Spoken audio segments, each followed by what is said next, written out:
কুত্তার বাচ্চা, তোর এত বড় সাহস আমাকে জোর করে জঙ্গলের মধ্যে নিয়ে আসিস? যদি একবার আমার বাবাকে বলি আমাকে তুই জোর জবরদস্তি জঙ্গলের ভেতরে থাকা পুরনো বাড়িতে নিয়ে গিয়েছিস, তাহলে তোকে তোর পরিবার সহ এই গ্রাম থেকে বের করে দিবে।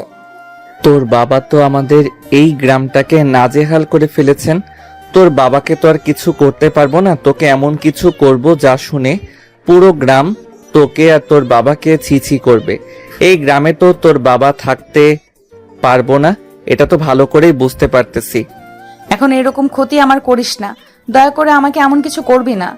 নেহার কথাটা শেষ হতে না হতেই স্বাধীন নেহার শরীরের উপরে থাকা ওড়নাটা টান দিয়ে নিজের হাতে নিয়ে নেয়। তারপরে মুচকি একটা হাসি দিয়ে নেহার দিকে এগোতে লাগে। অন্যদিকে নেহা স্বাধীনকে তার দিকে আসতে দেখে অনেকটা ভয় পেয়ে যায়। স্বাধীনকে এগোতে দেখে নেহা স্বাধীনকে বলতে লাগে, দেখ, তুই যা ভাবছিস তা করার একদমই চেষ্টা করবি না, তাহলে তোকে এখানেই জ্যান্ত পুঁতে রাখবো। তোর আর তোর বাবার তেজ কখনো কমবে না। আমার হাতে আটকা রয়েছিস, উল্টো আমাকে আবার ভয় দেখাচ্ছিস। ওয়েট, দেখাচ্ছি তোকে। প্লিজ না, আমার বাবা সবার উপর জুলুম করে, কিন্তু আমি তো কারোর উপর জুলুম করিনি। প্লিজ তুই আমাকে ছেড়ে দে, আমার সত্যি তো তুই নষ্ট করিস না, তাহলে আমি আর কারোর সামনে গিয়ে দাঁড়াতে পারবো না। তোর বাবা আমার বোনের দিকে যে এরকম নজর দিয়েছিল, ঠিক তোর দিকে আমি সেই নজর দিয়েছি। বাট তুই চিন্তা কর, তোর বাবা কি রকম দুশ্চরিত্র একটা লোক। দেখ, তুই আর আমি তো একই ক্লাসে লেখাপড়া করি, প্লিজ আমাকে ছেড়ে দে। তুই যেখানে আমাকে নিয়ে এসেছিলি কাউকে বলবো না। আমি এটা ভালো করে বুঝতে পারতেছি যে তুই আমার কাছ থেকে একবার ছাড়া পেলে তুই গ্রামে গিয়ে তোর বাবাকে আমার নামে উল্টাপাল্টা কথা বলবি। আর কি বললি তুই? হ্যাঁ, তুই কারোর উপর জুলুম করিস না, তাই না? তুই কি ভুলে গিয়েছিস তোর কারণে আমি ঠিক মতো কলেজে গিয়ে ক্লাস করতে পারি না? সব সময় অপমান অপদস্থ করিস। আজ এক ঢিলে দুই পাখি মারবো। কথাটা বলে স্বাধীন পৈশাচিক একটা হাসি রেখা তার মুখে টানে। তারপরে ধীরে ধীরে নেহার দিকে এগিয়ে যেতে লাগে। স্বাধীন তার দিকে যত এগিয়ে আসছে ঠিক ততই নেহা পেছোতে লাগে। হঠাৎ দেওয়ালের সঙ্গে পিঠ ঠেকে যায়। শেষমেশ কোনো কিছু বুঝতে না পেরে নেহা চিৎকার করতে লাগে। এইটা দেখে স্বাধীন মুখে বাঁকা হাসি রেখা টেনে বলে, এত রাতে এখানে কেউ আসবে না। আর তুই হয়তো ভুলে গিয়েছিস এই বাড়িটাকে সবাই ভূতের বাড়ি হিসেবে চেনে, তাই তুই যতই চিৎকার করিস না কেন কেউ এইদিকে এগিয়ে আসবে না। আচ্ছা ওয়েট। কথাটা বলে স্বাধীন তার ফোনের ফ্ল্যাশব্যাক অন করে তারপরে দেওয়ালের ওপরে ফোন রেখে তারপরে নেহার সঙ্গে জোর জবরদস্তি করতে লাগে। নেহা অনবরত কান্না করতে লাগে। শেষমেশ স্বাধীন হাত থেকে বাঁচার আপ্রাণ চেষ্টা করতে লাগে, কিন্তু স্বাধীন তো নেহাকে ছাড়তে নারাজ। তারপরে এক এক করে নেহার শরীর থেকে স্বাধীন নেহার জামা কাপড় খুলতে লাগে। নেহার শরীরে বিন্দু মাত্র কাপড় নেই, হাত দিয়ে ঢাকার চেষ্টা করছে। এইটা দেখে স্বাধীন হেসে বলে, তোর বাবার এত তেজ এত দেমাগ সব কোথায় গেল? এখন পালা দেখি আমার কাছ থেকে। তোকে তো আজকে। প্লিজ আমাকে ছেড়ে দে, বিশ্বাস কর, আমার মাথা ছুঁয়ে বলছি, আমাকে ছেড়ে দে। আমি কারোর কাছে গিয়ে তোর নামে নালিশ করব না, প্লিজ। আমি তো বোনের বয়সের, তোর থেকে সিনিয়র। তাহলে কুত্তার বাচ্চা, তোর বাবা কিভাবে আমার বোনের দিকে নজর দেয়? যার বয়স তার মেয়ের মতো তোর বাবা কি এখনো ভালো হবে না? শুনেছি তো যুবক বয়সে গ্রামে তার জন্য থাকা দুষ্কর হয়েছে। তোর বাবার এখন বুড়ো হয়ে গেছে, এক পা কবরে, তাও এখনো তোর বাবার চরিত্র ঠিক হলো না তোর বাবা, তাই তোকে রেপ উচিত শিক্ষা দেব। কথাটা বলে স্বাধীন তার শরীর থেকে শার্টটা খুলতে লাগে। তারপর নেহাকে জোর জবরদস্তি করতে লাগে। অনবরত নেহাকে কিস করছে স্বাধীন, কিন্তু নেহার কোনো রেসপন্স নেই। হঠাৎ স্বাধীনের ঠোঁটে কামড় বসিয়ে দেয় নেহা। এটা থেকে স্বাধীন রেগে গিয়ে নেহাকে ঠাস ঠাস করে দুইটা থাপ্পড় লাগিয়ে দেয়। তারপরে নেহার সঙ্গে হারিয়ে যায় এক অবৈধ সম্পর্কের প্রায় 1 ঘন্টা পর। নির্ঘুম পরিত্যক্ত একটা বাড়িতে মাঝে মাঝে ঝিঝি পোকার ডাক শোনা যাচ্ছে। এমতো অবস্থায় ঘরের ভেতরে সুনসান নিরাপত্তা, শুধুমাত্র দুইটা দেহের শ্বাস প্রশ্বাস শোনা যাচ্ছে। নেহা স্বাধীনের কাছ থেকে ছাড়া পেয়ে তার পোশাক পরিধান করে ঘরের এক কোণায় গিয়ে গুটিসুটি মেরে কান্না করতে লাগে। ঠিক তখনই বাইরে থেকে মানুষ নেহার শব্দ শুনতে পায়। স্বাধীন এইটা দেখে অনেকটা ভয় পেয়ে যায়, তড়িঘড়ি করে পোশাক পরিধান করে নেয়। ফোনটা হাতে নিয়ে ফ্ল্যাশ লাইট অফ করে রুম থেকে বের হতে যাবে, ঠিক তখনই স্বাধীনের বুকে কেউ একজন জোরে সোরে পাশ দিয়ে আঘাত করে। স্বাধীন মাটিতে লুটিয়ে পড়ে। সামনের দিকে তাকিয়ে দেখে অনেক লোক, হাতে টর্চ লাইট, প্রত্যেকের হাতে বাঁশ। স্বাধীনকে আর নিহাকে একই ঘরে দেখতে পেয়ে আর নিহাকে কান্না করতে দেখে তারা বোঝা যায় কি হয়েছে। এটা দেখে স্বাধীনের কাছে এসে একটা লোককে বলতে লাগে, ছি বাবা, তোমাকে তো অনেক ভালো ভেবেছিলাম, শেষমেশ তুমি কিনা এরকম একটা কাজ করতে পারলে। পুরো গ্রামে তোমার সুনাম রয়েছে, কেউ তোমাকে এখনো দুর্নাম করেনি, আর শেষমেশ তুমি কিনা এমন একটা কাজ করলে। ওটার কথা শেষ হতে না হতেই পাশ থেকে কিছু ছেলে পেলে এসে স্বাধীনকে লাঠি দিয়ে আঘাত করতে লাগে। স্বাধীনের মাথা ফেটে রক্ত বের হতে লাগে। শরীরের অনেকটা অংশ কেটে গিয়ে রক্ত বের হচ্ছে। ঠিক তখনই লোকটা সবাইকে স্বাধীনকে মারা বন্ধ করিয়ে দিতে বলে। এই থাম তোরা, ও কেন মারিস না, ও এখন মরে যাবে।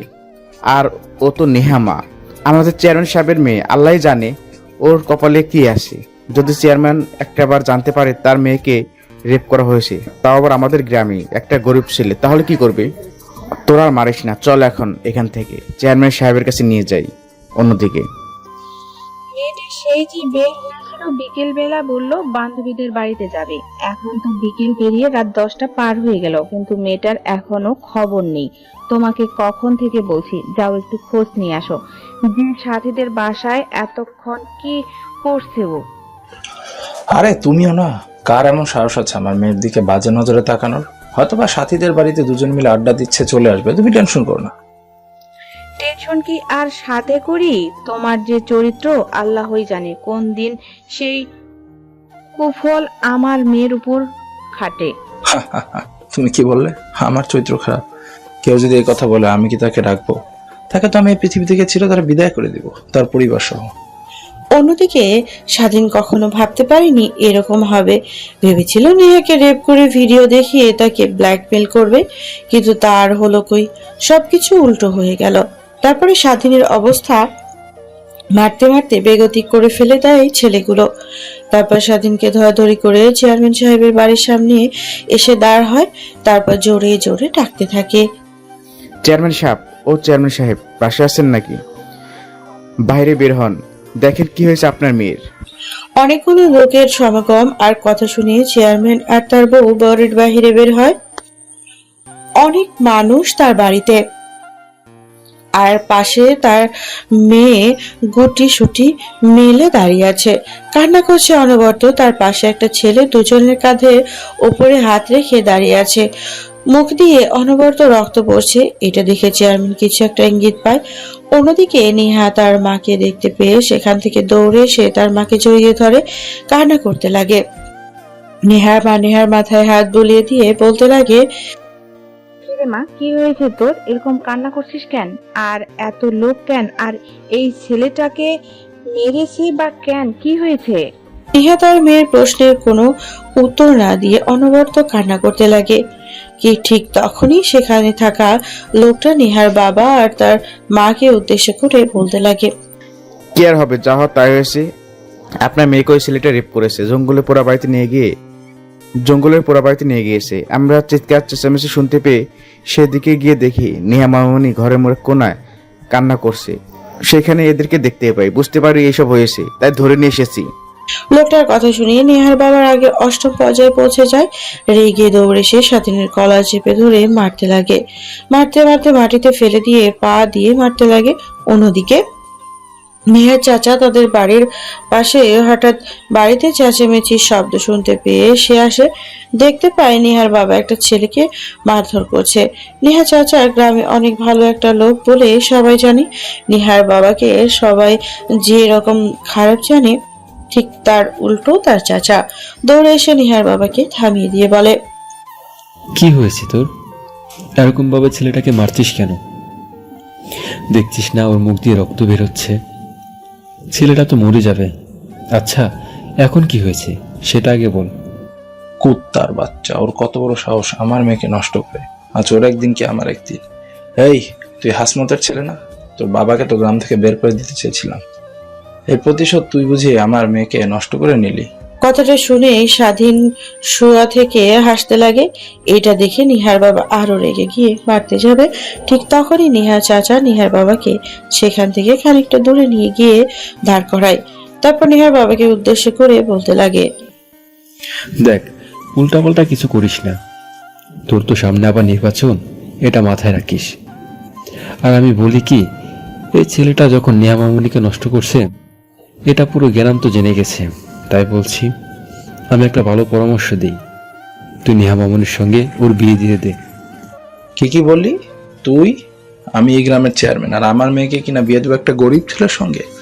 ওকে আমার মেয়েকে সুখে রাখতে পারবে? আমার মেয়ের প্রত্যেকদিনের হাত খরচ দিয়ে ওদের মতো পরিবার 1 মাস চলে।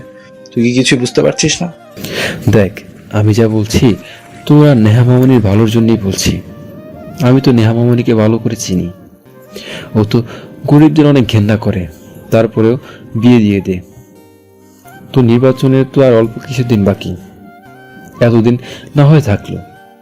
নির্বাচন শেষ হলে তখন আবার এই ছেলে আর ওর পরিবারকে গ্রাম থেকে তাড়িয়ে দিলেই হবে।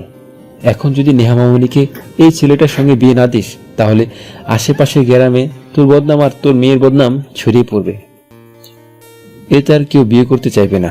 অসম্ভব, একদমই অসম্ভব। আমার মেয়েকে ওর সঙ্গে একদমই বিয়ে দেবো না। তুই যা খুশি তাই বল, আগে ওকে মারবো, তারপর ওর পরিবারকে।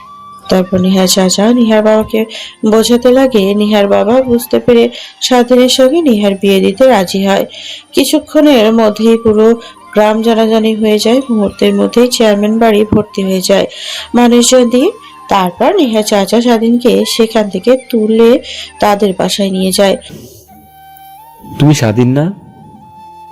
তুমি তো অনেক ভালো ছেলে, তোমার কাছ থেকে এরকমটা আশা করিনি। পুরো গ্রামের মানুষ তো তোমাকে অনেক ভালো নামে চেনে, আর তুমি কিনা শেষমেশ। জানেন স্যার, চেয়ারম্যান আমার বোনকে 1 রাতের জন্য চেয়েছিল। এই কথাটা শুনে তার ভাই কিভাবে ভালো থাকতে পারে বলেন? চেয়ারম্যানের ঘরে তো একটা মেয়ে আছে আমার বোনের বয়সী, আবার আমার বোনের দিকে নজর দেয়, বলে যে আমার বোনকে সে 1 রাতের জন্য চাই। এটা শুনে বাবা চেয়ারম্যানকে অনেক কথা শুনিয়ে দেয়, সকলের সামনে থাপ্পড় পর্যন্ত মারে। তাই রেগে গিয়ে চেয়ারম্যান আমায় বাবাকে বলে যে আগামী 7 দিনের মধ্যে যেন আমরা এই গ্রাম থেকে চলে যাই, না হলে আমাদেরকে এই গ্রাম থেকে সে যেভাবে পারুক বের করেই ছাড়বে। বুঝতে পারছি বাবা, তুমি আমাকে এসে বলতে আমি এর একটা সিদ্ধান্ত নিতাম। তুমি এরকম কাজ করলে এতে তোমার পরিবার, তোমার বাবা মার মান সম্মান কোথায় গেল? একবারও ভাবলে না তুমি? নিহার চাচার প্রশ্নের উত্তরে স্বাধীন কি বলবে কিছুই বুঝে উঠতে পারে না। তারপর নিহার চাচা স্বাধীনকে বলে, যাও, গিয়ে ফ্রেশ হয়ে নাও। শরীরের যেখানে যেখানে রক্ত লেগে আছে গিয়ে পরিষ্কার করে আসো। তারপর স্বাধীন ওয়াশরুমে যায়, মুখে থাকা রক্ত পরিষ্কার করতে লাগে। হাতে পায়ে অনেক জায়গায় কেটে গিয়েছে। পানি লাগার সঙ্গে সঙ্গে জ্বালা করতে লাগে। এই জ্বালার কাছে তার বোনকে চেয়ারম্যানের উপরস্থাদের কথা শুনে স্বাধীনের মনে যে জ্বালাটা এসেছিল তা এই জানার কাছে তুচ্ছ। প্রায় 5 মিনিট পর স্বাধীন ওয়াশরুম থেকে বের হয়ে দেখে নিহা চাচা একটা প্যাকেট নিয়ে দাঁড়িয়ে আছে। ওয়াশরুমের বাইরে স্বাধীনকে দেখতে পেয়ে নিহা চাচা স্বাধীনের দিকে প্যাকেটটা এগিয়ে দিয়ে বলে, যাও বাবা, ওইখানে কিছু জামা কাপড় আছে, এইগুলা পরে আসো ওই রুম থেকে। কেন স্যার? আর এই প্যাকেটগুলোর ভিতরে কি আছে? সেটা না হয় তুমি গিয়ে প্যাকেটটা খুললেই দেখো। তারপর স্বাধীনের রুমে গিয়ে দরজা লাগিয়ে প্যাকেটটা খুলে দেখে একটা পায়জামা আর শেরওয়ানি। এটা দেখে রীতিমতো অবাক হয়ে যায়। কিছু না বলে স্বাধীন সেগুলো পরে রুমের বাইরে আসে। অন্যদিকে নেহাকে তার মা রুমে নিয়ে যায়, ভালোভাবে সাজিয়ে গুছিয়ে বাইরে নিয়ে আসে, একটা চেয়ারে বসিয়ে দেয়। নেহা এসব দেখে অবাক হয়ে যায় কিন্তু কিছুই বলে না। অন্যদিকে স্বাধীনকে নিয়ে এসে নেহার পাশে একটা চেয়ারে বসিয়ে দেয়। একটু পরে কাজী সাহেব চলে আসে, এক এক করে বিয়ের সবকিছু ফর্মালিটি পূরণ করতে লাগে। অন্যদিকে নেহা আর স্বাধীন তো রীতিমতো অবাক হয়ে যায়, কি হচ্ছে এসব, কিন্তু কিছু বলার সাহস নেই তাদের। এতগুলো মানুষের সামনে নেহাকে যখন কবুল বলতে বলা হয় তখন নেহা বলতে চায় না। একটু পরে কিছু একটা চিন্তা করে কবুল বলে দেয়। যখন স্বাধীনের পালা আসে স্বাধীন বলবে না, নেহা চাচা এসে কানের কাছে কিছু একটা বলেই স্বাধীনতা গুগল বলে দেয়, তারপর মোনাজাত ধরে গ্রামবাসী সবাই সেখান থেকে চলে যায়। নেহা সেখানে আর এক মুহূর্ত না দাঁড়িয়ে থেকে তার বাড়ির দিকে দৌড় দেয়, রুমের ভিতরে ঢুকে দরজা লাগিয়ে দেয়। অন্যদিকে স্বাধীনকে যতই দেখছে নেহার বাবা ততই রেগে স্বাধীনকে মারার ইচ্ছে করছে তার। ঠিক তখনই সেখানে আবির্ভাব ঘটে স্বাধীনের বাবা মার। স্বাধীনের বাবা মা দৌড়ে স্বাধীনের কাছে এসে ঠাস ঠাস করে গালে দুটো থাপ্পড় বসিয়ে দেয়। তারপর বড় গলায় চিৎকার করতে করতে বলতে লাগে, তোকে বড় করেছি, লালন পালন করেছি আজকের এই দিনটা দেখার জন্য। পুরো গ্রামে আমার চুলকানি মাখিয়ে দিলে। তুমি একবার চিন্তা করলে না যে এই কাজ করলে আমার আর পরিবারের কি অবস্থা হবে? ঠিক তখনই নেহা চাচা এসে স্বাধীনের বাবাকে থামিয়ে দেয়। স্বাধীনের বাবাকে নিয়ে কিছুটা দূরে গিয়ে বলে, দেখেন, আমি ওইখানে স্বাধীনের বিন্দুমাত্র দোষ দিচ্ছি না।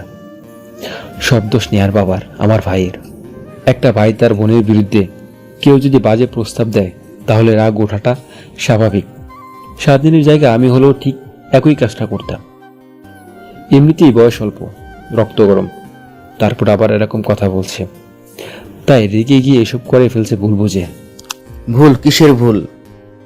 ওর কি ভুল করার বয়স আছে? তারপর নেহা চাচা স্বাধীনের বাবাকে ভালো করে বোঝাতে লাগে।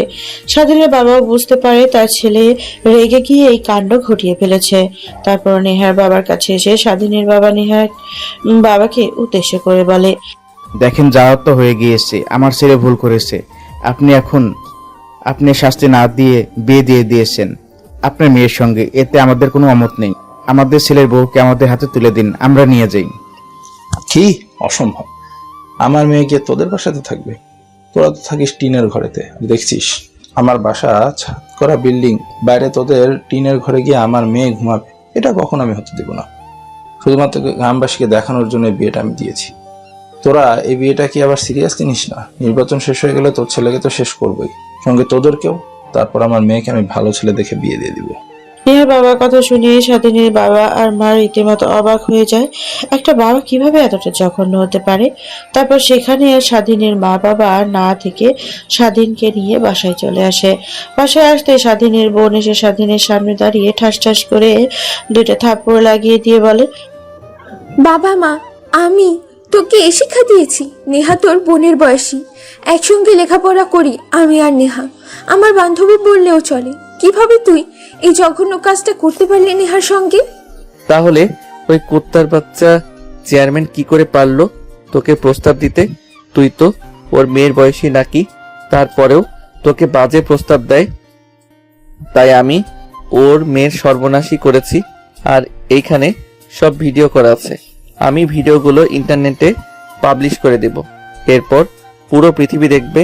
হয়তোবা গ্রামবাসীর মুখ আটকে দেওয়ার জন্য আমাদের বিয়ে দিয়ে দিয়েছে, কিন্তু বিশ্বের মানুষের মুখ কি দিয়ে আটকাবে তখন চেয়ারম্যান? কথাটা বলে স্বাধীন হা হা করে হাসতে লাগে। স্বাধীনের বোন রেগে গিয়ে স্বাধীনের হাত থেকে ফোনটা কেড়ে নিয়ে মাটিতে ছুঁড়ে মারে। নিমেষে ফোনটা টুকরো টুকরো হয়ে যায়। স্বাধীন রেগে স্বাধীনের বোনের দিকে তাকাতে স্বাধীনের বোন তার গালে ঠাস ঠাস করে দুটা থাপ্পড় লাগিয়ে দিয়ে বলে, নেহা আর চেয়ারম্যানের মেয়ে নয়, এখন তোর বউ। তোর বউকে নিয়ে বাজে কথা বলবে মানুষজন, তখন তো শুনতে অনেক ভালো লাগবে, তাই না? চেয়ারম্যান শুধু গ্রামের লোকজনের মুখ বন্ধ করার জন্য আমাদের বিয়ে দিয়ে দিয়েছে। এই বিয়েটা তো সে তো মানে না, কিছুদিন পর ডিভোর্স লেটার পাঠিয়ে দিবে।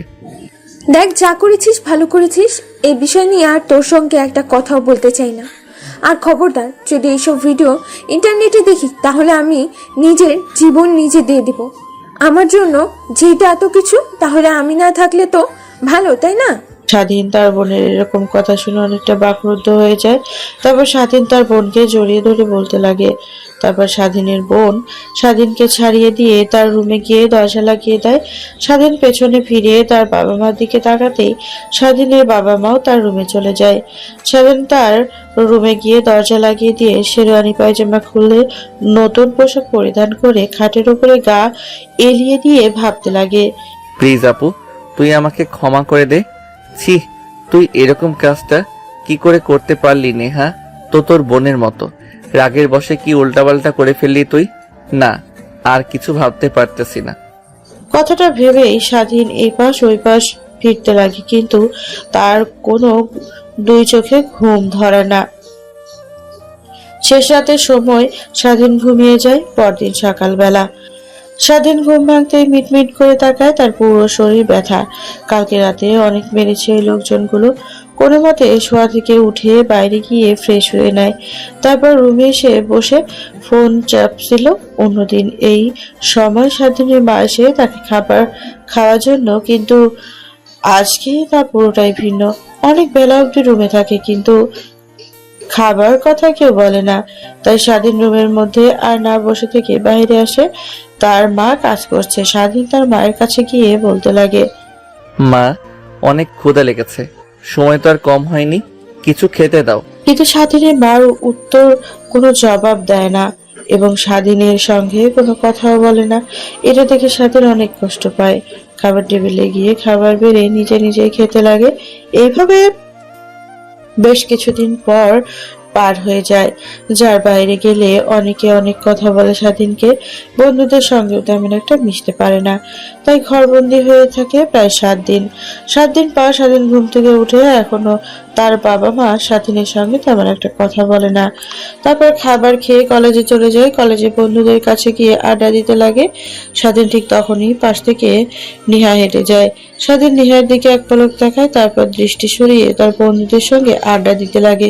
ঠিক তখনই স্বাধীনের একটা বন্ধু হাসতে হাসতে স্বাধীনকে উদ্দেশ্য করে বলে, আচ্ছা, বুঝলাম না, চেয়ারম্যানের একমাত্র মেয়ে নেহা কখনো তার গায়ে ফুলের টোকাও দেয়নি, আর সেইখানে তুই কিনা নেহাকে উল্টাপাল্টা কাজ করেছিস, আর তোকে ছেড়ে দিল, উল্টো তোর সাথে বিয়েও দিয়ে দিল। ভাবতেও কেমন জানি অবাক হচ্ছে রে, বিশ্বাস করতে পারছি না। আরে ভাই বাদ দে না, নেহার বাবা তো আর কম কারণে আমার সঙ্গে নেহাকে বিয়ে দিয়ে দেয়নি। সামনে তার নির্বাচন, আর নেহা আমার সঙ্গে থাকে না, ও ওর বাসাতেই থাকে, আমি আমার বাসায় থাকি। বোধহয় নির্বাচন শেষ হলে আমাদের উপরে ঝড় যাবে। নির্বাচনের জন্য নেহার বাবা অপেক্ষায় রয়েছে শুধু। অন্যদিকে নিহা ক্লাসরুমে গিয়ে নিরিবিলি স্থানে গিয়ে বসে থাকেন, যেখানে যে মেয়েটা পুরো কলেজটা দাপিয়ে বেড়াতো, এখন তাকে ইনোসেন্ট দেখে অনেকে অবাক হয়ে যায়। অন্যদিকে নিহার বান্ধবীরা নিহার সঙ্গে কথা বলতে আসতেই নিহা তাদেরকে অ্যাভয়েড করে। ঠিক তখনই সেখানে আবির্ভাব ঘটে স্বাধীনের বোনের। নিহার পাশে বসে নিহাকে উদ্দেশ্য করে বলে, সরি রে। হঠাৎ কারো কণ্ঠে নিহা পাশ ফিরে তাকায়, দেখে স্বাধীনের বোন। তারপর নিহা স্বাধীনের বোনকে জড়িয়ে ধরে কান্না করতে লাগে আর বলতে লাগে, তুই সরি বলছিস কেন আমাকে? সরি বলা উচিত তো আমার। আমি যা মনে করি স্বাধীন আমার সঙ্গে ঠিকই করেছে, এটাই আমার প্রাপ্য। আমি ছিলাম, আমার বাবার বদলা আমার উপর দিয়ে নিয়েছে। অবশ্য কোনো ভাই ঠিক থাকতে পারবে না তার বোনের সম্বন্ধে উল্টাপাল্টা কথা বললে। দেখ, আমি আমার ভাইকে অনেক ভালো করে চিনি। ও মোটেও ওই রকম ছেলে না, কিন্তু কিভাবে এই কাজটা করতে পারলো আমি ভেবেও অবাক হচ্ছি। আমি আমার ভাইয়ের হয়ে তোর কাছে ক্ষমা চাচ্ছি। আর হ্যাঁ, তোর বাবা আমার বাবাকে আমার সম্বন্ধে উল্টাপাল্টা কথা বলে বাবা এসে বাসায় বললে স্বাধীন রেগে গিয়ে তোর সঙ্গে ওইসব করেছে। প্লিজ ওকে ক্ষমা করে দিস। আরে আমি তো বললামই ক্ষমা চাইতে হবে না, এটাই আমার প্রাপ্য ছিল। কিরে, তুই আমাকে তুই করে বলি কেন? তুই তো আমার এখন ছোট ভাইয়ের বউ, আমি তো তোর বড়। আমাকে আপনি করে বলবি, আমাকে আপনি করে বলবি, না হলে কিন্তু তোর খবর আছে। স্বাধীনের বোনের কথা শুনে নিহা নিজের অজান্তে হাসি দিয়ে স্বাধীনের বোনকে উদ্দেশ্য করে বলতে লাগে, হয়েছে, তোকে আর আপনি করে বলতে পারবো না। তুই আমার বান্ধবী থেকে যাবি। তোর ভাইকে বিয়ে করি আর যাকেই বিয়ে করি না কেন, তোকে তো আমি তুই করেই বলবো। তারপর স্বাধীনের বোন আর নেহা দুজনে আড্ডা দিতে লাগে। দেখতে দেখতে ক্লাসের সময় হয়ে যায়। স্বাধীন তার ক্লাসরুমে এসে ক্লাস করতে লাগে। কলেজ ছুটি হলে সবাই বাইরে বের হয়ে গাড়ির জন্য অপেক্ষা করতে লাগে। স্বাধীন ঠিক অপেক্ষা করছিল, ঠিক তখনই স্বাধীনের বোন একটা রিক্সা দাঁড় করায়, এক পাশে বসে পড়ে। স্বাধীন রিক্সাতে উঠতে যাবে, ঠিক তখনই হাত দিয়ে স্বাধীনকে থামিয়ে দিয়ে নেহাকে রিক্সায় তুলে নেয়। এটা দেখে রীতিমতো স্বাধীন ভেবাচাকা খেয়ে যায়, কারণ প্রত্যেকদিন স্বাধীন তার বোন দুজন একসঙ্গে বাসায় যায়। দেখতে দেখতে সবাই চলে যায়। স্বাধীন রিক্সার জন্য অপেক্ষা করে, কিন্তু রিক্সা পায় না। তারপর হাঁটতে শুরু করে বাসার উদ্দেশ্যে। হাঁটতে হাঁটতে বাসায় চলে আসে। সোজা তার রুমে যায়। রুমে গিয়ে তো স্বাধীন অবাক হয়ে যায়, কারণ নিহা তার রুমে দাঁড়িয়ে থাকে। স্বাধীনের বই পুস্তকগুলো ঘাটাঘাটি করছিল। পেছন দিক থেকে স্বাধীন হালকা করে কাশি দেয়। ঠিক তখনই নিহা পেছনে ফিরে স্বাধীনকে তার রুম থেকে বের হতে যাবে। ঠিক তখনই স্বাধীন পেছন দিক থেকে নেহার হাত তার সামনে নিয়ে এসে দাঁড় করায়। তারপর নেহাকে উদ্দেশ্য করে বলে, দেখেন আপু, আই এম সরি। আমি আপনার সঙ্গে আসলে সজ্ঞানে ওই কাজটি করতে চাইনি। যখন আমার বোনের উল্টাপাল্টা কথা শুনলাম আপনার বাবা বলেছে, তখন আর নিজের রাগকে কন্ট্রোল করতে পারিনি। যদি পারেন তো প্লিজ আমাকে ক্ষমা করে দিয়েন। স্বাধীনের কথা শেষ না হতেই দুটো থাপ্পড় লাগিয়ে দেয় নেহা। তুই আমার বাবার প্রতিশোধ আমার উপরে নিবি? জানিস পুরো গ্রামবাসী আমাকে আর তোকে কত বাজে নজরে দেখে। আমি তো বাসার বাহিরে বের হতে পারিনি। 7 দিন হলো, আজকেই প্রথম কলেজে গিয়েছিলাম। তারপরেও অনেকে অনেক বাজে কথা বলেছে আমাকে, কিন্তু কিছুই বলতে পারিনি। এখন বিয়ে করেছিস, এখন অন্তত ভালো হয়ে যাস। কথাটা বলে নেহা রুম থেকে চলে যায়। অন্যদিকে নেহার বলা শেষ কথাগুলো তার কানে বাজতে লাগে। বিয়ে করেছে মানে? আর ভালো হয়ে যেতে বলল যে উনি তো এই বিয়ে মানে না, ওনার বাবাও মানেনি। আবার আমাদের বাড়িতে নিশ্চয়ই আপু নিয়ে এসেছে। আচ্ছা ওয়েট, আমি আপুর কাছ থেকে শুনে আসি। না না না, এখন আর যাওয়া যাবে না। নেহা বাড়ি থেকে গেলে তারপর আপুর কাছে গিয়ে জিজ্ঞেস করব। তারপর স্বাধীন তার গায়ে থাকা পোশাক পরিবর্তন করে একটা লুঙ্গি আর শার্ট পরিধান করে নেয়। বাইরে এসে দেখে তার মা, নিহা, স্বাধীনের বোন তিনজনে বসে কি যেন কথোপকথন করছে। স্বাধীনের অনেক ক্ষুধা পায়, তাই তার মাকে উদ্দেশ্য করে বলে, মা অনেক ক্ষুধা লেগেছে আমার, প্লিজ কিছু খেতে দাও। সেই সকালে খেয়েছি, পেটের ভিতরে ইঁদুর দৌড়াচ্ছে। আমি পারবো না, তুই নিয়ে খা। আমি আমার বৌমার সঙ্গে কথা বলছি, এখন আর তোকে খাবার দিতে পারবো না আমি। স্বাধীন তো রীতিমতো অবাক হয়ে যায় তার মার বলার কথা শুনে। বৌমার সঙ্গে আড্ডা দিচ্ছি, যেখানে স্বয়ং চেয়ারম্যান সাহেব তার মেয়ের বিয়ে মানে না। এই বিয়েটা না মানে তাহলে এসব কি? এসব চিন্তা করতে করতে স্বাধীন খাবার শেষ করে নেয়। তারপর স্বাধীনতার রুমে গিয়ে ফোন টিপতে লাগে। ঠিক তখনই তার বন্ধু ফোন করে।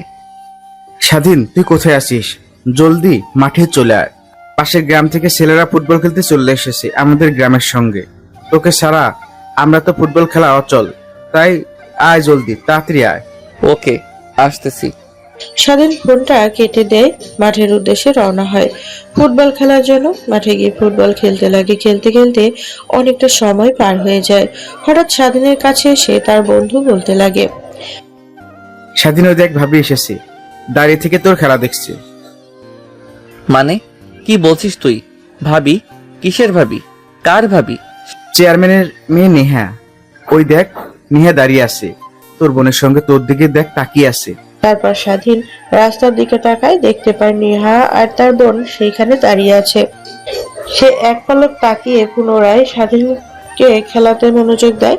খেলা শেষ হলে রাস্তার দিকে তাকিয়ে দেখে নেহা আর তার বোন নেই, হয়তোবা চলে গেছে।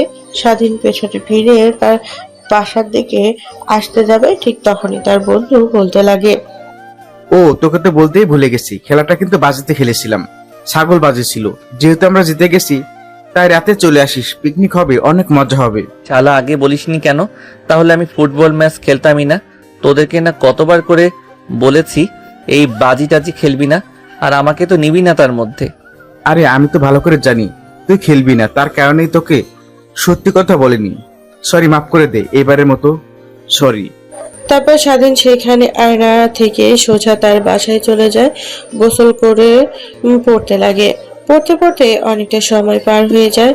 তারপর রুমের বাইরে সেখানে খাবার খাওয়ার জন্য দেখতে পায় তার মা, বোন সবাই মেঝেতে পাটি পেরে বসে খাবার খাচ্ছে, কিন্তু তাকে কেউ ডাক দিল না। স্বাধীনের অনেকটা খারাপ লাগে। সে ঠিক যেদিকে তাকিয়ে তাদের সামনে দিয়ে চলে যায় বাসার বাহিরে, কিন্তু কেউ কিছুই বলল না। স্বাধীন তার বন্ধুদের সঙ্গে নিয়ে আনন্দ করতে লাগে বক্সে গান ছেড়ে। ঠিক তখনই তার ফোন ভাইব্রেশন হতে লাগে। এটা দেখে একটা রং নাম্বার ফোন রিসিভ করে একে একে অনেকবার ফোন করে স্বাধীন শেষমেশ ফোন রিসিভ করে খানিকটা দূরে গিয়ে, হ্যালো, কে আপনি? দেখছেন না এতবার করে ফোন কেটে দিচ্ছি, তারপরে বারবার ফোন দিয়ে বিরক্ত করছেন। জামাইকে ফোন দিব, এতে আবার পারমিশন লাগবে নাকি? আজব তো, কে আপনি? আমি কি আপনাকে চিনি না? তার উপর বলছেন জামাই? রাখেন ফোন, পাগল কোথাকার। আপনার তো পাবনায় থাকা উচিত, ভুলবশত আপনার বাবা মা বাড়িতে রেখেছে। কিরে, তুই আমাকে পাগল বললি? আর আমার পাবনায় থাকার কথা, তাই না? আমি কে জানিস? আমি তোর বউ নেহা। মানে আপনি আপু, আপনি আমার নাম্বার পেলেন কোথা থেকে? যেখান থেকে পাই, তোকে সেটা জানতে হবে না। এখন আমার অনেক আম খেতে ইচ্ছে করছে, কোথা থেকে আম আনবি আমার জন্য আমি জানি না। মানে? এখনই আম নিয়ে আমার বাসায় আসবি, আমার অনেক আম খেতে ইচ্ছে করছে। মানে আপু কি বলছে এগুলো? মানুষজন দেখলে কি বলবে? আর তোমাদের বাড়ির নিচেই তো আম গাছ রয়েছে, তাই না?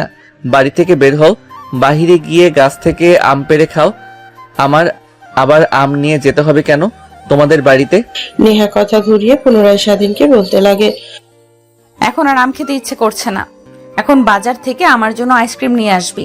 অনেক আইসক্রিম খেতে ইচ্ছে করছে। যদি না নিয়ে আসিস তাহলে আগামীকালকে তোর আমার আসল চেহারা দেখাবো।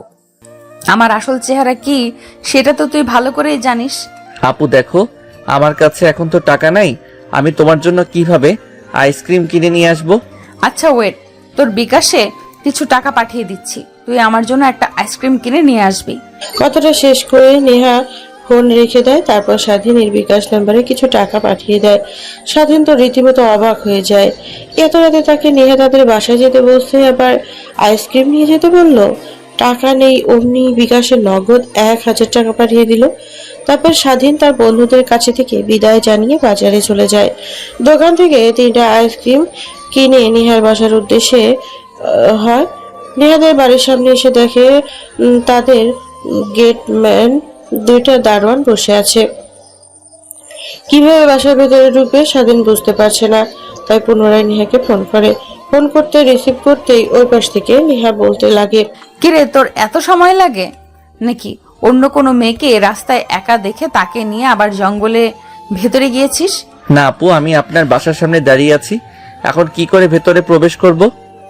কিভাবে প্রবেশ করবে জানিস না? দরজা দিয়ে আয়, মেন দরজা দিয়ে। আমি তোর জন্য অপেক্ষা করছি।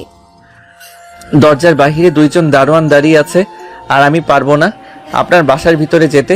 আপনি বাহিরে এসে আমার কাছ থেকে আইসক্রিম নিয়ে যান।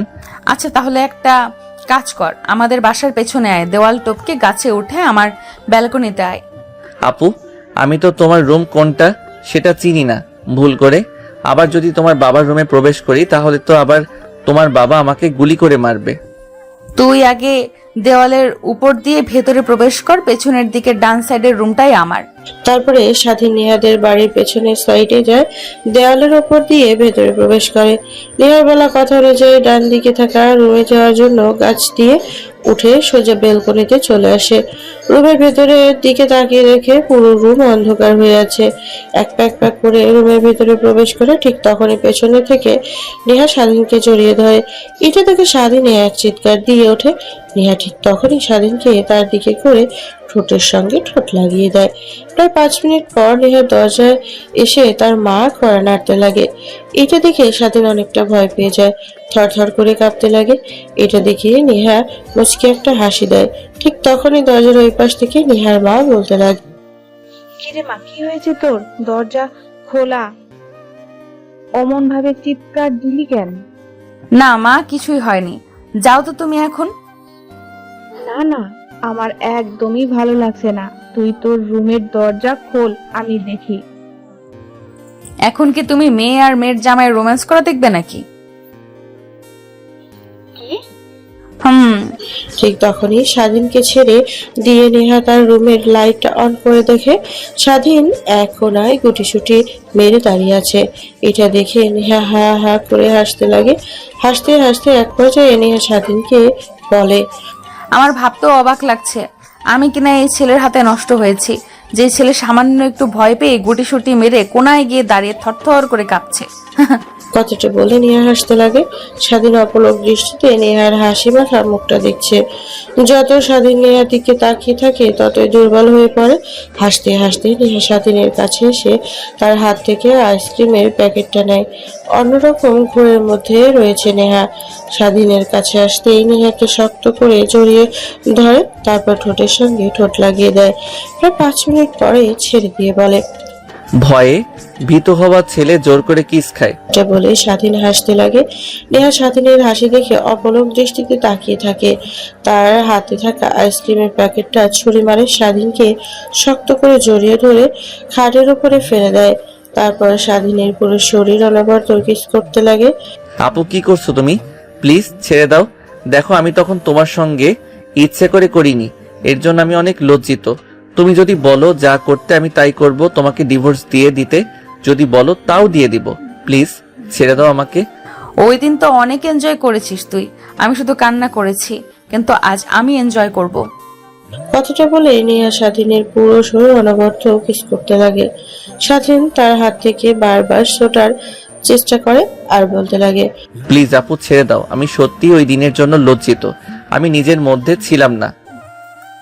আপু আর যদি আর একবার আপু বলিস তাহলে তোর একদিন কি আমার যে কয়দিন লাগে। আমি তোর বিয়ে করা বউ, এখন আমি তোর আপু নেই, বুঝলি?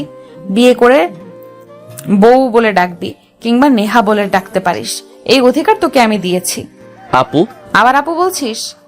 ও সরি নেহা, দেখেন আপনি তো আমাদের বিয়েটা মেনে নেননি, তাহলে এইসব কি? কিছুদিন পর তো ডিভোর্স দিয়ে দিবেন। এই অনিশ্চিত সম্পর্কে চাই না দ্বিতীয়বার আর ফিরতে। আপনার বাবা তো তার মান সম্মান রক্ষার্থে আপনাকে আমার সঙ্গে বিয়ে দিয়ে দিয়েছে। কিন্তু আমি তো তোকে মেনে নিয়েছি, আমার স্বামী হিসাবে চাই, তোর হাতটা ধরেই আমি আগামী জীবনের পথটা চলতে চাই। কিন্তু আপনার বাবা বলল যে নির্বাচন শেষ হয়ে গেলে ডিভোর্স দিয়ে যেতে। তখন আমি তোকে মেনে নিয়েছি, আমার বাবা যা ইচ্ছা তাই বলুক, সেটাতে কোনো কান দিবি না। এখন আর কথা বলবি না, আমাকে তুই স্ত্রীর অধিকার দিবি আর আমি তোকে স্বামীর অধিকার দিলাম। চুপচাপ এখন আমাকে কিস খেতে দে। কথাটা বলে নেহা স্বাধীনের শরীর থেকে এক এক করে কাপড় খুলতে লাগে। স্বাধীন নেহাকে বাধা দিলেও তার পারে না। নিমেষে হারিয়ে যায় দুইজন ভালোবাসার এক গভীরে। প্রায় 2 ঘন্টা পর দুজনের ঘন ঘন নিঃশ্বাস যেন পুরো রুমটাকে গম্ভীর করে ফেলেছে। ঠিক তখনই ফোন বাজতে লাগে স্বাধীনের। স্বাধীন ফোন রিসিভ করতে যাবে, তার আগে নেহা স্বাধীনের হাত থেকে ফোনটা ঝটকা দিয়ে কেড়ে নিয়ে বলে, রাত 1টা বাজে আর এত রাতে তোকে ফোন দেয় কোন বেডি? আমার জামাইয়ের দিকে নজর দেয় দেখি একবার, তার ভয়েসটা শুনি। কথাটা বলে নেহা ফোন রিসিভ করে কানের কাছে ধরতে ওই পাশ থেকে স্বাধীনের বোন বলতে লাগে, রে, এত রাত হয়ে গেছে এখনো বাসায় ফিরিসনি নাকি? ওই দিনের মতো আবার অন্য কোনো মেয়ের জীবনে সর্বনাশ করেছিস তুই।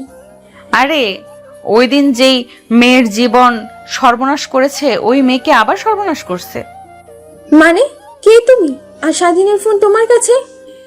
আমি তোর জুনিয়র ভাইয়ের সিনিয়র বউ, আর তোর ভাই আমার কাছে আছে, টেনশন করিস না। সকালে বাসায় চলে যাবে, এখন একটু তোর ভাইয়ের সঙ্গে আনন্দ করি। রাখ ফোন, অসময়ে ফোন করে আমাদের মুডটাই নষ্ট করে দিলি। কথাটা বলে নেহা ফোন কেটে দিয়ে পাশে রেখে দেয়। আবার স্বাধীনের সঙ্গে হারিয়ে যায় ভালোবাসাটা অতল গভীরে। অন্যদিকে স্বাধীনের গুণ আনমনে ভাবতে লাগে, কি মেয়ে রে বাবা, কালকে আগে কলেজে যাই, তারপর ওর ব্যবস্থা করব। কথাটা বলে স্বাধীনের বোন আনমনেই হাসতে লাগে। অন্যদিকে পুরো রাত স্বাধীন আর নেহা এনজয় করতে সকালের দিকে দুইজন ঘুমিয়ে যায়। ঘুম ভেঙে যায় সবার আগে নেহার। ঘুম ভাঙতেই স্বাধীনকে তার বুকের ওপর দেখতে পায়। দেখে ছোট বাচ্চাদের মতো গুটিসুটি মেরে শুয়ে আছে। আর আনমনে নেহা ভাবতে লাগে, কে বলবে এই ছেলেটা কিছুদিন আগে আমার সঙ্গে ওইসব বাজে কাজ করেছে? কি সুন্দর দেখতে, বাচ্চাদের মতো করে শুয়ে আছে। কথাটা বলেই নেহা স্বাধীনের মাথায় হাত বুলিয়ে দিতে লাগে। স্বাধীনের ঘুম ভেঙে যায়। নেহার বুকের উপর আবিষ্কার করে নিজেকে স্বাধীন তারপর তড়িঘড়ি করে নেহার কাছ থেকে দূরে সরে গিয়ে খাটের থেকে নেমে যায়। দেখতে পায় তার শরীরে বিন্দুমাত্র কাপড় নেই। পাশে তাকিয়ে দেখে কাপড় চোপড় তার সেইগুলো পড়ে নাই। নেহা স্বাধীনের কর্মকাণ্ড দেখে হাসতে লাগে। তারপর স্বাধীন সোজা ওয়াশরুমে চলে যায়, বাইরে বের হয়। তারপর নেহাও চলে যায়। গোসল করে বাইরে বের হয়ে দেখে স্বাধীন তার খাটের উপর বসে। নেহা ড্রেসিং টেবিলের সামনে গিয়ে চুলগুলো নেহার হেয়ার ড্রায়ার দিয়ে ড্রাইং করতে লাগে।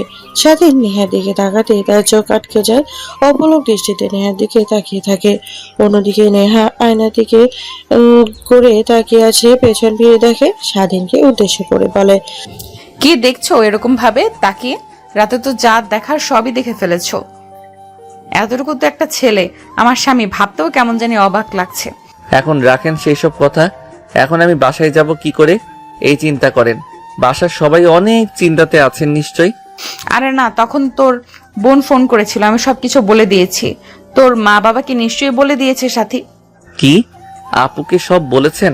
আপু যদি মা বাবাকে বলে দেয় তাহলে আমার তো খবর আছে। আমি নিজেই চলি বাবা মার টাকা দিয়ে, সেই ছেলে কিনা বিয়ে করে বউয়ের সঙ্গে রাত কাটাই। এইটা জানলে তো অনেক রেগে যাবে। আমার মা বাবা তো আপনাকে মেনেই নেয়নি। কে বললো মানেনি? শাশুড়ি মা তো মেনে নিয়েছে। এখন শুধু তোর বাবাকে পটানোর পালা।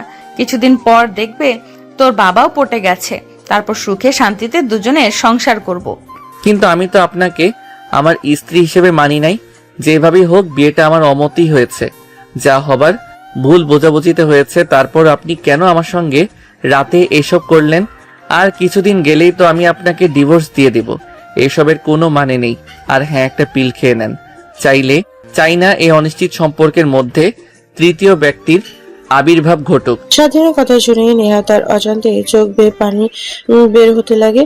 অন্যদিকে স্বাধীন কথাটা বলে রুমের মধ্যে আর না দাঁড়িয়ে সোজা ব্যালকনি দিয়ে গাছ দিয়ে নিচে নেমে দেওয়ালের উপর দিয়ে বাহিরে গিয়ে সোজা বাসার উদ্দেশ্যে রওনা হয়। অন্যদিকে নেহা ড্রেসিং টেবিলের সামনে চুলে হাত দিয়ে আনমনেই ভাবছিল, কি বললো স্বাধীন আমাকে মেনে নেবে না? এই নষ্ট দেহকে ভোগ করবে, ও নষ্ট করেছে, ওকে ভোগ করতে হবে। ও বোধহয় ভুলে গেছে আমি চেয়ারম্যানের মেয়ে। আমার বাবার কাছে যা চেয়েছি তাই পেয়েছি। এইটা লাস্ট বার আমি আমার বাবার কাছে তোকে চাইবো, দেখি না দিয়ে কোথায় যায়। আর তোকে তো আমি আমার মায়ে ফেলেই ছাড়বো। কথাটা আর আনমনেই ভেবেছিল নেহা। ঠিক তখনই তার দরজা কড়া নাড়ার শব্দ আসে। নেহা গিয়ে দরজা খুলে দেখে তার মা দাঁড়িয়ে আছে। তারপর নেহার মা বলতে লাগে, কি রে মা, তুই রুমের মধ্যে একা, রাতে না বললি স্বাধীন বাবা এসেছে? তো কোথায় দেখতে পারছি না তো। বাবার ভয়ে পালিয়ে গেছে, যদি ধরতে পারে তাহলে তো ওর অবস্থা খারাপ করবে। এটা ভেবে ব্যালকনিতে যে গাছটা আছে না, ওইটা দিয়ে নেমে চলে গেছে। শোন মা, একটা কথা বলি, তোর বাবা কেমন এটা তো তুই ভালো করেই জানিস। তোর বাবা নিজের স্বার্থের জন্য যে কোনো কিছু করতে পারে। আগামীকাল দেখলাম কার সঙ্গে যেন কথা বলছে তোর বিয়ে নিয়ে। কথা শুনে যা বুঝতে পারলাম, তোর সঙ্গে এমপির ছেলেকে বিয়ে দিবে। এমপি যখন কি হবে তখন তোর বাবা যে কোন উপায়ে চেয়ারম্যান হতে পারবে এটা নিয়ে তাকে আর দ্বিতীয়বার ভাবতে হবে না। কিন্তু মা, আমি তো স্বাধীনকে ভালোবেসে ফেলেছি, ওর সঙ্গে আমার বিয়ে হয়ে গেছে, তাহলে দ্বিতীয়বার বিয়ের কথা উঠছে যে? এমপির ছেলে আগে অনেক কয়েকটা মেয়েকে বিয়ে করেছে, তুই হবি তার আরেকটা বউ। এমপি মেয়ে কোনো ধারে না। তোর বাবা সব কিছু বলেছে, তাতেও তিনি রাজি। আমি বলি কি, তুই স্বাধীন বাবাকে সব কিছু বলে ডিভোর্স দিয়ে দে, দেখ তোর ভালো হবে। কেউ না আমাকে চিনুক মা, তুমি তো ভালো করে চেনো আমি এক কথার মেয়ে। মুখ দিয়ে যেহেতু একবার বলেছি আমি স্বাধীনকে ছাড়া অন্য কাউকে বিয়ে করব না, তাহলে বুঝে নাও যে আমি তাকেই বিয়ে করব। আর বাবার কথা বললে, তাই না, এমপির ছেলের সঙ্গে আমাকে বিয়ে দেবে সেই চিন্তা বাবাকে মাথা থেকে ছেড়ে ফেলতে বলো। মরে যাব তাও স্বাধীনকে ছাড়া দ্বিতীয় কাউকে বিয়ে করতে পারবো না। কথাটা বলেই নেহা তার বইপত্র গোছাতে লাগে। নেহার মা দরজার কাছে দাঁড়িয়ে থেকে ভাবতে লাগে, আল্লাহই জানে সামনে কি অপেক্ষা করছে। দুজনেই তো বদমেজাজি, রাগী। কে জিতবে কে হারবে? নিচে খাবার টেবিলে তোর বাবা অপেক্ষা করছে, আয় খেয়ে নিবি, তারপর কলেজে যাস। কথাটা বলে নেহার মা দরজার কাছ থেকে চলে যায়। তারপর নেহা সোজা খাবার টেবিলে আসে খাবার খাওয়ার জন্য। খাবার খাচ্ছিল, এর মতো অবস্থায় নেহার বাবা নেহাকে প্রশ্ন করে, কালকে রাতে স্বাধীন কি তোর সঙ্গে তোর রুমে ছিল? হঠাৎ নেহা তার বাবার কাছ থেকে এরকম প্রশ্ন আশা করেনি। খাবার খাওয়া অবস্থায় মাথা দিয়ে হা বোঝায়, দেখ, তোকে তো আগেই বলেছি এই বিয়েটা শুধুমাত্র আমার মান সম্মান বাঁচানোর জন্য দিয়েছি, এছাড়া বেশি কিছু না। আর তোরও তো এই বিয়েতে মত ছিল না, তাহলে এইসব কি? দেখ, তোর মা হয়তো বা বলেনি, আমি তোর বিয়ে ঠিক করে রেখেছি এমপির ছেলের সঙ্গে। তোর বিষয় সব জানার পরও রাজি হয়েছে তোকে বিয়ে করার জন্য। এটা আমার সৌভাগ্য বললেও চলে। তো আমি চাই না তুই আমার কথার উপর কথা বলিস। বাবা, আমি স্বাধীনকে বিয়ে করেছি, ও আমার স্বামী। আমি দ্বিতীয়ত আর কাউকে বিয়ে করতে পারবো না। তখন হয়তো রাগের মাথায় উল্টোপাল্টা কথা বলেছি, ওকে মেনে নিতে পারবো না, কিন্তু এখন আমি ওকে স্বামী হিসেবে মেনে নিয়েছি। তোমার এতে অমত থাক, এটা আমার দেখার বিষয় না। আর তোমাকে এখন বাবা বলতেও আমার ঘৃণা হয়। তুমি আমার সঙ্গে দ্বিতীয়বার কথা বলবে না। কথাটা বলে নেহা খাবার প্লেটের মাঝখানে রেখে হাত ধুয়ে তার রুমে চলে আসে।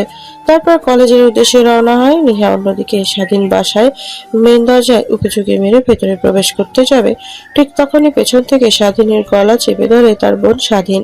পেছনে তাকিয়ে দেখে স্বাধীন। আপু, তোর আবার কি হলো? আমার কলার ধরলি কেন? যেতে দে আমাকে। আগে এটা বল যে তুই কালকে রাতে কোথায় ছিলি? দেখ, তুই অনেক ছোট্ট একটা ছেলে, তোর থেকে অনেক সিনিয়র নেহা। আগে কলেজে যাই, তারপর ওর ব্যবস্থা করছি। কিন্তু তোর কথা যদি বাবা মাকে বলি যে তুই নেহার সঙ্গে ছিলি কালকে রাত ভোর, তাহলে কি হবে তোর একবারও ভেবেছিস? তোকে এই বাড়ি থেকে বের করে দেবে। আমি বলি কি, তুই একদমই নেহার কাছাকাছি যাবি না। কিছুদিন গেলে ওকে ডিভোর্স দিয়ে দিস, আর তোকে এই গ্রামেও থাকতে হবে না, তোকে শহরে পাঠিয়ে দিব। স্বাধীন অনবরত তার বোনের কথাগুলো শুনতে লাগে। ঠিক কিছু কথা ভালো লাগলেও আবার অনেক কথা খারাপ লাগে। তারপর সোজা তার রুমে চলে যায়, জামা কাপড় নিয়ে গোসল করতে চলে যায়। গোসল করে রুমে এসে খাবার দাবার না খেয়ে কলেজের উদ্দেশ্যে বেরিয়ে পড়ে।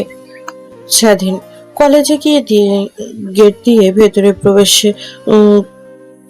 করতে যাবে, ঠিক তখনই পাশ থেকে নিয়ে স্বাধীনকে ডাক দিয়ে বলে, চলো, আজকে আর ক্লাস করতে হবে না, অনেক ক্ষুধা পেয়েছে। বাবার সঙ্গে রাগারাগি করেছি, তাই কিছু খাইনি। চলো রেস্টুরেন্টে যাই। তোকে দেখেও তো মনে হচ্ছে না কিছু খেয়েছিস। না আপু, সরি। নেহা, আমার ইম্পর্টেন্ট ক্লাস আছে, আমি যেতে পারবো না, আপনি যান। আর হ্যাঁ, আপু বলেছে আপনার কাছ থেকে দূরে দূরে থাকার জন্য, তো আমি চাই না আপনার সঙ্গে থাকতে। যদি আপু দেখতে পারে তাহলে বাবা মাকে বলে দেবে যে আমি আপনার সঙ্গে আগামীকাল রাতে রয়েছিলাম। তখন বাবা মা আমাকে খারাপ ভাববে আর অনেক মারবে। হায় রে কপাল, এইটুকু ছেলের হাতে নষ্ট হয়েছি। যে ছেলে নিজের স্ত্রীর সঙ্গে রাতে থাকবে, সেইটা আবার যদি মা বাবা জানতে পারে তাহলে তাকে মারবে। এই কথা ভেবে কিনা আমার কাছ থেকে দূরে দূরে থাকবে। আর কে বলেছে বললি সাথী? ওকে একবার দেখি, তারপর ওর একদিন কে আমার একদিন। আমার জামাইয়ের কাছ থেকে আমাকে দূরে রাখতে চাই? দেখেন আপু, একদমই আজে বাজে কথা বলবেন না। আমার আপু অনেক ভালো, আর সে যা বলেছে ভালোই বলেছে। কথাটা বলে সাথে নিয়ে সামনে থেকে তার ক্লাসের রুমের উদ্দেশ্যে চলে যায়। অন্যদিকে নিহা রেখে ফুসে একাকার। যদি সাথীকে সে পায় তাহলে ওকে একদম মেরে তক্তা বানিয়ে ফেলবে। কথাগুলো ভাবছিল আর রাগে ফুঁসছিল।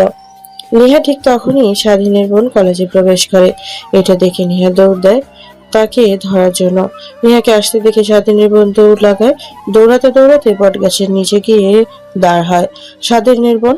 তারপরে নেহা গিয়ে সাথীর চুল চেপে ধরে বলতে লাগে, সাত চুন্নি, তুই তোর ভাইকে কি বলেছিস আমার কাছ থেকে দূরে দূরে থাকার জন্য? আমি ওর স্ত্রী, আমার কাছ থেকে দূরে দূরে থাকতে যাবে কেন?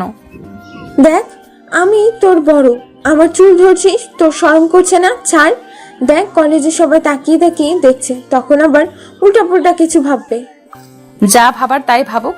আগে বল, তুই স্বাধীনকে আমার কাছ থেকে দূরে দূরে থাকতে বলেছিস কেন? দেখ, আমি চাই না আমার ভাইয়ের ক্যারিয়ারটা নষ্ট হোক। তুই ওকে বিয়ে করেছিস, স্বামী হিসেবে মেনে নিয়েছিস, ঠিক আছে, কিন্তু ওর বয়সটা একবার দেখ, অনেক ছোট। এই বয়সে ওর লেখাপড়া আর ক্যারিয়ারের দিকে ফোকাস দেওয়া উচিত। তো আমি চাই না তোর উপরে স্বামীর অধিকার খাটাক আর তোকে নিয়ে সারাক্ষণ চিন্তা করুক। ও সুন্দর একটা ভবিষ্যৎ পড়ে আছে, তাই বলেছি তোর কাছ থেকে দূরে দূরে থাকার জন্য। আচ্ছা ঠিক আছে, কিন্তু সত্যি করে একটা কথা বলবো তোকে, তোর ভাইকে আমার অনেক আগে থেকেই পছন্দ। প্রথম যখন তোর সঙ্গে দেখি কলেজ গেট দিয়ে কলেজের ভেতরে প্রবেশ করছে, তখন থেকেই, তবে কখনো বলতে পারিনি তোর ভাইকে কতটা ভালোবাসি। যদি তুই উল্টাপাল্টা কিছু ভাবিস, সেই কারণেই তো তোর ভাইকে এত কেয়ার করতাম। যখন মেয়েদের সঙ্গে কথা বলতো তখন ওকে শাস্তি দিতাম। মাঝে মাঝে তোর কাছ থেকে ফোন নিতাম তোর ভাইয়ের নাম্বারটা নেওয়ার জন্য, কিন্তু তোর ফোনে সেভ করাই ছিল না। অনেক চেষ্টা করার পরও নিতে পারিনি। তার মানে তুই আমার ভাইকে অনেক আগে থেকেই পছন্দ করিস, কিন্তু কখনো বলিসনি? এই তো, আচ্ছা ঠিক আছে, যদি আমার ভাই তোকে ভালোবাসে তাহলে তোদের সম্পর্কের মধ্যে আমি দেওয়াল হয়ে দাঁড়াবো না। উল্টো যেভাবেই হোক আমি আমার বাবা মাকে রাজি করিয়ে তোকে আমার বাড়িতে আমার ভাইয়ের বউ করেই নিয়ে আসবো। ঠিক আছে, তাহলে তোর ভাইকে ভয় দেখানো যাবে না আমার কাছে আসা কিংবা না আসা নিয়ে, ঠিক আছে? বুঝতে পারছি কুত্তি, এখন তো অন্তত থাম। আর তোকে কিন্তু এর জন্য পস্তাতে হবে। সকলের সামনে আমার চুল ধরেছিল। একবার আগে আমার বাসায় বউ করে নিয়ে যাই আমার ভাইয়ের, তারপর তোকে দিয়ে আমার জামা কাপড় থেকে শুরু করে সবকিছু দেওয়াবো। মনে রাখিস কথাটা। আমার বয়েই গেছে তোর জামা কাপড় ধোয়ার জন্য, দেখিস উল্টো তোর বাসায় গিয়ে পায়ের উপর পা তুলে খাবো আর তোকে দিয়ে আমার সবকিছু পরিষ্কার করাবো। তারপর স্বাধীনের বোন আর নেহা দুজনে মিলে দুষ্টামি ফাজলামি করতে থাকে। অবশ্য স্বাধীনের বোন আর নেহা ছোট থেকে অনেক ভালো বান্ধবী। মাঝে মাঝে নেহার বাবা যখন স্বাধীনের বোনকে দেখতো তার মেয়ের সঙ্গে, সে থেকে স্বাধীনের বোনের দিকে কুদৃষ্টিতে তাকাতো নেহার বাবা। অবশেষে নেহার বাবা স্বাধীনের বাবার কাছে তার মেয়ের সম্বন্ধে দিয়ে ফেলে। তারপর স্বাধীনের বাবা গিয়ে বাসায় রাগে ফুঁসতে লাগে। সবাই যখন জিজ্ঞেস করে কি হয়েছে, তখন স্বাধীনের বাবা সবকিছু ঠিক ঠিক বলে দেয়। এটা শুনে স্বাধীন অনেক রেগে যায়। তখনই বাসা থেকে বের হয়, রাস্তা দিয়ে চেয়ারম্যান বাড়ির দিকে যেতে লাগে। ঠিক তখনই রাস্তায় দেখা হয় নেহার সঙ্গে। তারপর নেহাকে দেখতে পেয়ে স্বাধীনের মাথায় উল্টাপাল্টা চিন্তা আসে।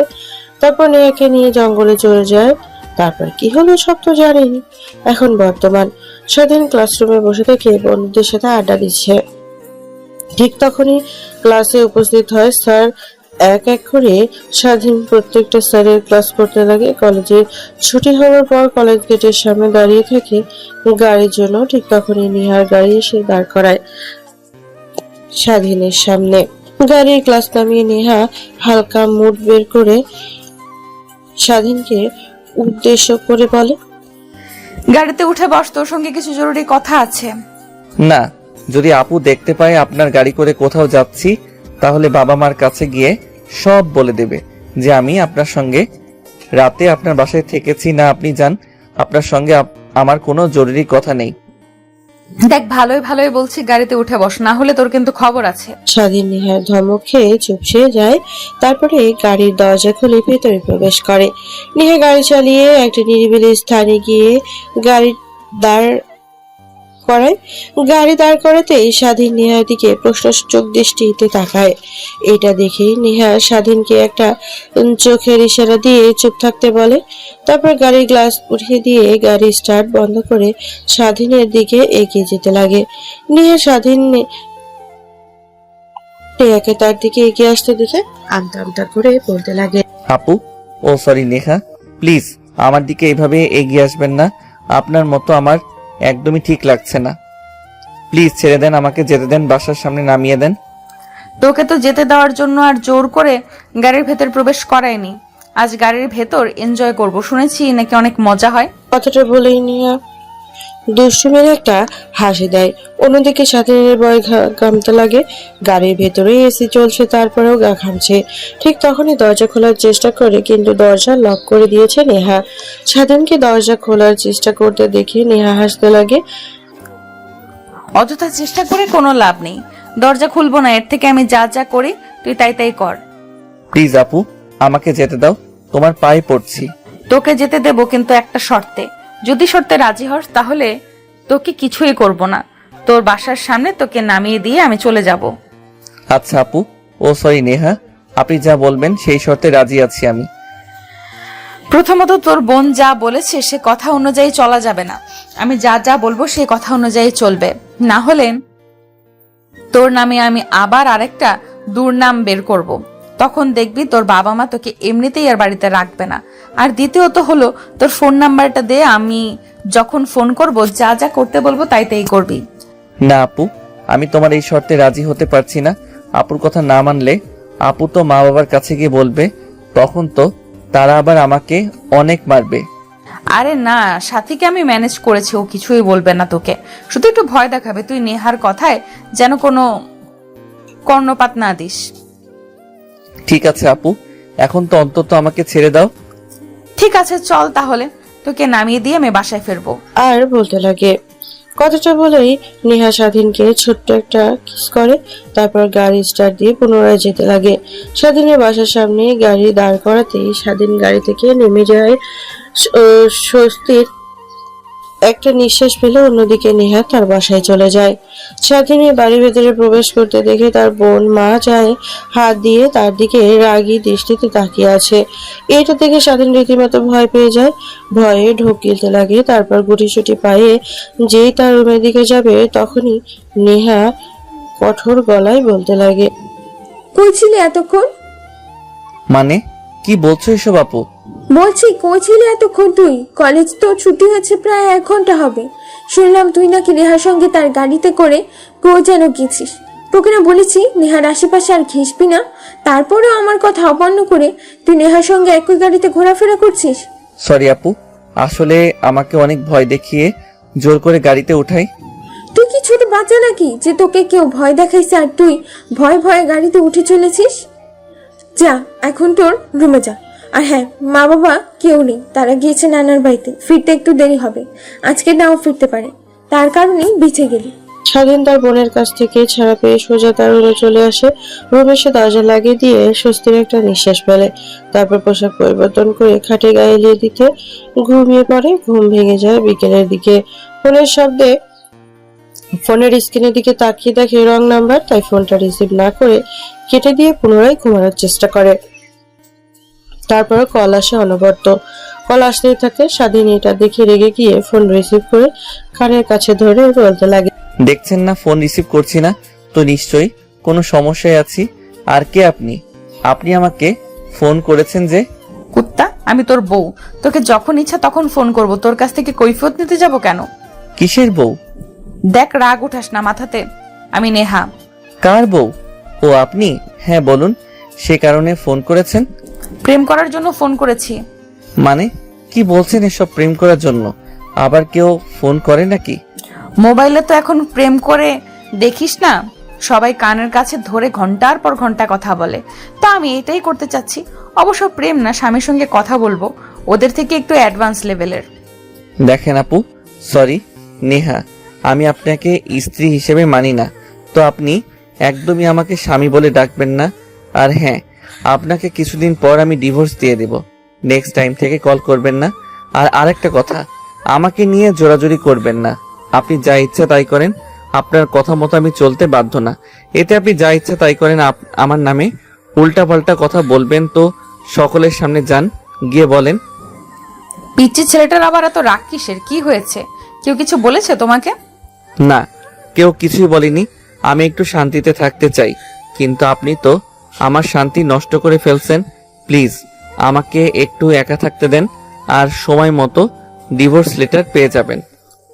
হ্যাঁ, তোর আপু ঠিকই বলেছে, তুই পিচ্ছি না হলে নিজের স্ত্রীকে কেউ এভাবে কথা বলে? আমি তোকে বিরক্ত করি তাই না? আচ্ছা ঠিক আছে, তাহলে তোকে আর বিরক্ত করব না। তুই তোর মতো চললে, তুমি তোমার মতো চলবে আর আমি আমার মতো, যেন আমাদের মধ্যে আর কোনো সম্পর্কই ছিল না। আর কয়েকটি কথা, বাবা আর একটা জায়গায় আমার বিয়ে ঠিক করেছে, আমি অন্য কাউকে বিয়ে করতে পারবো না তোকে ছাড়া, তাই পৃথিবী ছেড়ে চিরতরে বিদায় নিয়েছি। ভালো থাকবি। কথাটা বলে নেহা ফোন কেটে দেয়। তারপর অনবরত কান্না করতে লাগে। কান্না করতে করতে 2টা চিঠি লিখে, একটা স্বাধীনের নামে উল্লেখ করে আরেকটা তার বাবার নাম উল্লেখ করে। তারপর তার টেবিলের ভেতরে থাকা একটা ছুরি বের করে হাতে চালিয়ে দেয়। হিমশির রক্ত দিয়ে পুরো ফ্লোর ভিজে যায়। অন্যদিকে নেহার মেয়ে কলেজ থেকে আসার পর রুমে ঢুকেছে, সে আর বের হওয়ার নাম গন্ধ নেই। নেহাকে তার রুমে ডাকার জন্য যায়, দেখে রুম লাগানো, অনবরত দরজায় নক করে পড়া, দরজা খোলা হয় না।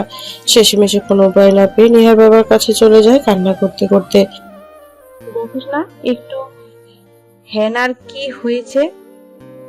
সে যে কলেজ থেকে সে রুমে ঢুকেছে আর দরজা খুলছে না, এত করে দরজায় কড়া নাড়ছি, কিন্তু এই পাশ থেকে কোনো সারা শব্দ পাচ্ছি না। আমার তো কিছুই ভালো লাগছে না। কথাগুলো নেহার বাবা তড়িঘড়ি করে নেহার দরজার সামনে আসে, কড়া নাড়তে লাগে, কিন্তু নেহার দরজা খোলে না। এটা দেখে নেহার বাবাও ভয় পেয়ে যায়। তারপরে স্টোর রুম থেকে একটা শাবল নিয়ে এসে দরজা ভাঙতে লাগে। দরজা ভেঙে দেখে ভেতরে নেহা পড়ে আছে, তার হাত দিয়ে রক্ত বের হচ্ছে। দৌড়ে গিয়ে নেহার বাবা নেহাকে জড়িয়ে ধরে কান্না করতে লাগে। মা কি হয়েছে তোর? প্লিজ কথা বল আমার সঙ্গে। দেখ, তোর তাকে ইচ্ছে বিয়ে করবি, আমার কোনো মতামত নেই। কিন্তু নেহার কোনো সারা শব্দ নাই। পরে তড়িঘড়ি করে নেহাকে হাসপাতালে নিয়ে যায়। নিমেষেই পুরো গ্রাম জেনে যায় কথাটা। নেহা সুইসাইড করে হাত কেটেছে। স্বাধীন তার বোনের কানে কথাটা গিয়ে পৌঁছায়। তারপর স্বাধীনের বোন নিজেকে অনেক ধিক্কার দিতে লাগে। শেষমেশ স্বাধীনকে নিয়ে হাসপাতালে চলে যায় নেহার কাছে। অন্যদিকে হাসপাতালে নিয়ে আসলে ডাক্তার নেহাকে দেখে ব্যান্ডেজ করে দেয়। নেহার মা আর আপু দুজনে নেহার কেবিনে বসে আছে আর অঝরে কান্না করছে। তাদের একমাত্র মেয়ে, আর সে কিনা তাদেরকে ছেড়ে চলে যেতে চাচ্ছে, এইটা ভেবেছিল। ঠিক তখনই নেহার জ্ঞান ফিরে আসে। নেহার মা গিয়ে নেহাকে উদ্দেশ্য করে বলে, মা, তুই একটা বার আমাদের কথা ভাবলি না? তুই ছাড়া আমাদের আর কেউ নেই। তুই এই কাজটা কে করে করতে পারলি? আমি তো সবকিছু মেনে নিয়েছি, তোর বাবাকে সবকিছু মেনে নেওয়ার জন্য ম্যানেজ করছি। কিন্তু কি আর হবে, যাকে আপন করতে চাই সে তো রাজি না। কথাটা শেষ হতে নেহার বাবা এসে নেহার পাশে চেয়ারে টেনে বসে বলতে লাগে, ঠিক আছে মা, তোর স্বাধীনকে পছন্দ তাই তো? তোদের বিয়ে হয়েছে, আমি বিয়েটা মেনে নিয়েছি। তুই সুখে থাকলে আমিও সুখী। তুমি এনাকে আমার কেবিন থেকে বের হয়ে যেতে বলো। আমি এনার মতো লোককে দেখতে চাই না। আমার চোখের সামনে যে কিনা নিজের মেয়ের বয়সী মেয়েকে আমার বলতেও লজ্জা হচ্ছে। নেহার কথাটা শেষ হতেই নেহার বাবা নেহার হাত চেপে ধরে বলতে লাগে, প্লিজ মা, আমাকে ক্ষমা করে দে। কথাটা শেষ না হতেই কেবিনে দরজা খুলে প্রবেশ করে স্বাধীন আর তার বোন সাথী। দরজার দিকে তাকায় সবাই। নেহার বাবা চেয়ার থেকে উঠে দৌড়ে গিয়ে স্বাধীনের বোনের পা জড়িয়ে ধরে কান্না করতে করতে বলে, প্লিজ আমাকে ক্ষমা করে দাও। আমি তোমার পা জড়িয়ে ধরে বলছি, আসলে আমার তখন মাথা ঠিক ছিল না, তাই উল্টোপাল্টা কথা বলেছি। প্লিজ আমাকে ক্ষমা করে দাও নিজের বাবা হিসেবে। আর আমি কথা দিচ্ছি, তোমাকে আমার মেয়ের মতোই এখন থেকে মানবো। কি করছেন আঙ্কেল এইসব? আমি তো আপনাকে নিজের বাবা হিসেবে মানি, কিন্তু আপনি এসব কথা বলছেন, আমাকে নিয়ে বিশ্বাস করতে পারিনি। যা হবার তা হয়ে গেছে, এটা নিয়ে আরো ভাবতে চাই না। তারপর স্বাধীনের বোন গিয়ে নেহার সঙ্গে কথা বলতে লাগে। অন্যদিকে স্বাধীনকে দিনের এক কোনায় নিশ্চুপ দর্শকের মতো দাঁড়িয়ে থেকে মাটির দিকে তাকিয়ে কথাগুলো শুনছিল। এক এক করে নেহার সঙ্গে সবাই কথা বলছিল। কেবিন থেকে বের হয়ে যায়। সবাই চলে গেলে স্বাধীন গিয়ে দরজা আটকিয়ে দিয়ে নেহার পাশে চেয়ার টেনে বসে পড়ে। নেহা স্বাধীনকে দেখতে পেয়ে অন্য পাশ ফিরে যায়। ঠিক তখনই স্বাধীন বলতে লাগে, আমি ভালো করে জানি আমার কথা শুনেই তুমি সুইসাইড করতে গিয়েছো। প্লিজ আমাকে ক্ষমা করে দাও। দেখো, এই যে কানে ধরছি, এই যে উঠবস করছি। তারপর বাচ্চাদের মতো আচরণ করতে লাগে নেহা। এটা দেখে ফিট করে হেসে ফেলে। নেহার হাসি দেখে স্বাধীন হয়ে হেসে ফেলে। তারপর নেহার কি দিলে বসে নেহাকে শক্ত করে নিজের সঙ্গে জড়িয়ে ধরে। এইটা দেখে নেহা বলে, কি করছো? প্লিজ ছাড়ো, কেউ আসবে। কেউ আসবে না, দরজা লাগিয়ে দিয়েছি। কথাটা বলে স্বাধীন তার নেহার ঠোঁটের সঙ্গে ঠোঁট লাগিয়ে দেয়। প্রায় 5 মিনিট পর দুজনে নিজেদেরকে ছেড়ে দিয়ে হাঁপাতে লাগে। এইভাবে আরেকটি সুন্দর ভালোবাসার সম্পর্ক সমাপ্তি টানে। ধন্যবাদ সবাইকে গল্পের সাথে থাকার জন্য।